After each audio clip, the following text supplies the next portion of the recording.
রব্বুল আলামিন বলে অবাশশিরিল লাযিনা আমানু, হে রাসূল আপনি তাদেরকে সুসংবাদ দিন যারা ঈমান এনেছে। কি করেছে? ঈমান এনেছে। অবাশশিরিল লাযিনা আমানু ওয়া আমিলুস সলিহাত, ঈমান আনার সাথে সাথে যারা আমলে সলিহা করেছে, ভালো কাজ করেছে, মন্দ কাজকে বয়কট করেছে, তাদেরকে জান্নাতিন তাজরি মিন তাহতিহাল আনহার, সেই জান্নাতের সুসংবাদ তাদেরকে দিন যেই জান্নাতের তলদেশ দিয়ে 4টা নহর প্রবাহিত থাকবে। জোরে বলেন সুবহানাল্লাহ। কয়টা নহর?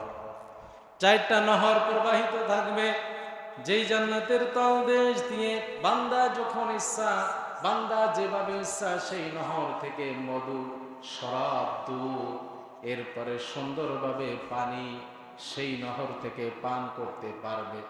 শুধু এটা নয়, কিয়ামতের কঠিন মুসিবতের সময় প্রায় 50,000 বছর দাঁড়ায় থাকা লাগবে। দাঁড়িয়ে থেকে বান্দা হিসাব দেবে, আর বান্দাকে রব্বুল আলামিন ওই নহর থেকে হাউজে কাউসারের পানি 1 গ্লাস পান করিয়ে দেবে। বান্দা 50,000 বছর দাঁড়িয়ে হিসাব দেবে, তারপরও বান্দার পিপাসা লাগবে না। জোরে বলেন সুবহানাল্লাহ। বান্দা কিন্তু আর পিপাসিত হবে